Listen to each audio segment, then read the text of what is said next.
ये फोटो ले ते ताबुरी के रवा ले ये मान ने दो ले जो thu mo ne ये थीली ये qua ये मान ने वा ले ये मान tho phe la me tho de ba da ko bu pa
đó có thể ba con này hai là cái nó tận nhà con này giờ hè khứa cừ nó nãy tới khứa đây tận nếp chảo nó mua có thể được vậy cái nếp chảo từ lúc lọt khí tới cái con nó ấy ba cái lẻ được qua đây nó ba cái lẻ được qua đây này cô đàn này qua đây mà ba cái này nó cừ nó mò này nó ba cái lẻ chảo to ba to có thể nó ba chắc là cái YouTube này giờ tao ổn định mò cái liva nó giờ tao lo video là ba chắc là cái đó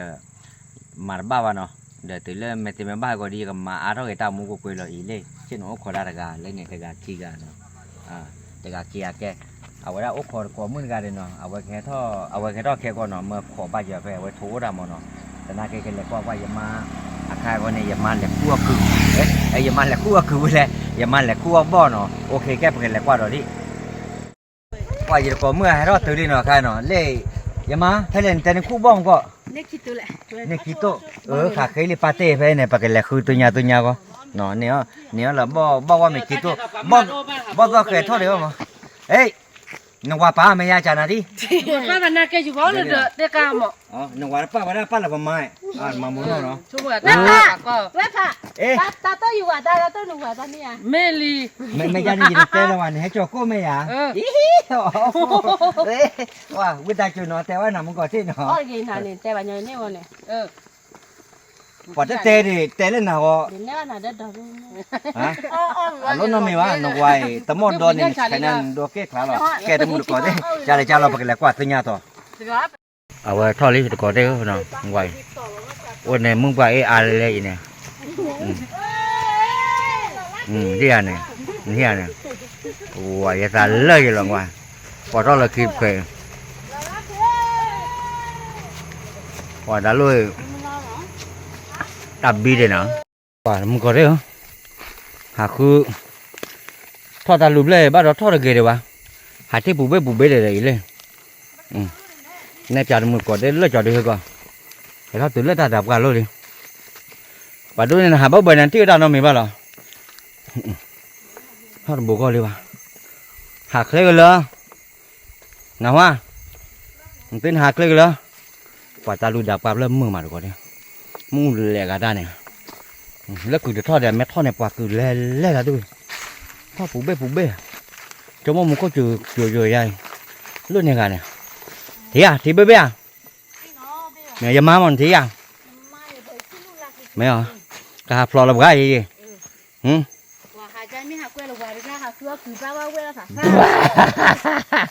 ê ở bên đây mà kéo đó nè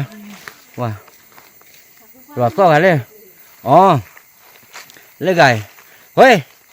giờ má mọ à bỏ là khi nào đấy mẹ à ôi mà muốn nói àอย่ามาหาพลอดื้อเป้วะฮะป่าเราเบ้ไม่ดิฮะเกเราก็ตาลุนเลยป่าว่าดูเนี่ยตาลุกเลยเนี่ยป่าเลยมึงว่าดูเนี่ยป่วยอาชีพอามานะเดี๋ยวมึงก็ได้ก็เดินเนี่ยป่าเดี๋ยวมึงก็ได้เนาะลูกยากันไอ้มึงก็แล้วทานเนี่ยจะชูเนาะไอ้เนี่ยป่าก็ได้ป่าคู่ถ่าอะไรเงี้ยเนี่ยตาปุ๋ยย่อมาอ๋ออีกข้อตัวลูกหลอดเตะที่เอาไว้ได้อีกคู่เราไว้ถือไว้ตาปูหลอดด้อยเลยกันไว้อีเนี่ยปากคู่ไม้ล้วนยาเนี่ยมอเนาะอาแกได้ปากคู่ไม้ตาปูโอ้เฟมึงก็เล็ดถ่ายชูโอ้เล็ดถ่ายชูเล่กันชูเลย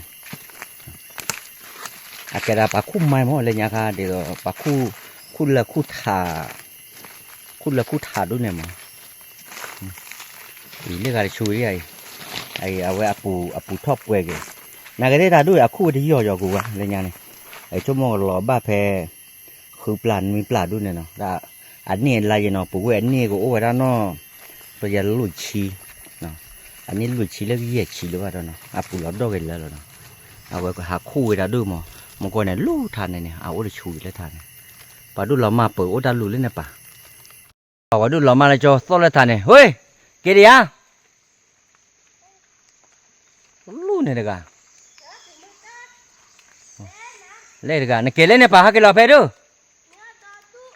มาปล่อยตาหนูไว้หน้าด้วยหนูว่าก่อนหน้าที่ฮักเกี่ยเล่ก็เกี่ยดอกก่อนด้านโลเนี่ยคือว่าเดียวไม่ไหวแล้วว้าเอาไว้ดูหล่อมาเลยเกี่ยก็หล่อเบ้เมลี่เอาไว้ดูดิลูเนี่ยป่ะเนี่ยเนาะเลยไปแล้วที่ยังมั้งนั่นที่ได้ยินเนี่ยแต่พูดเลยหมอเลยโอเคหรอหมอ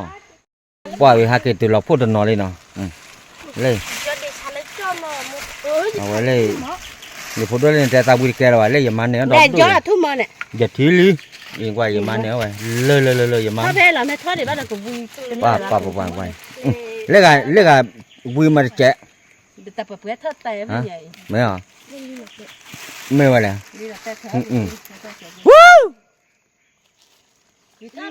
บ้านเราท้อตาลุย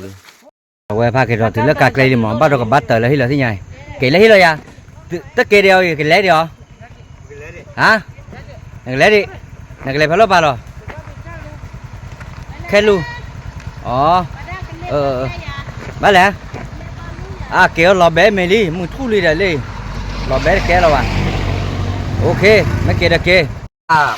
ไอเนี่ยประเทศเขาคือวิลเลียมอนวิลเลียมบ้านเจอกับจอร์วอร์ดอีเนี่ยเราเจอกับว่าตะเวนเนาะเนี่ยเราเจอกับว่าคือด้วยว่าคือเรื่องวิลเลียมเนาะน่าจะยันนี่ยอร์บัวมั้ง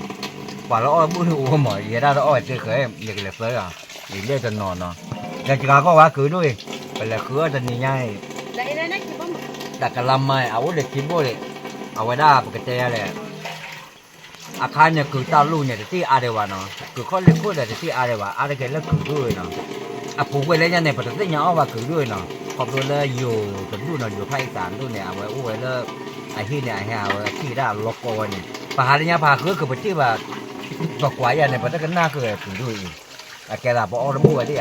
อาคารเราปะอ้อแล้วเนาะแต่มีเราอ้อก่อนน้อมรอดีกว่านาเต้เนี่ยเอาไว้อยู่นู่นเทวดาเดียวก็เลิกกระเตะแหละเอาไว้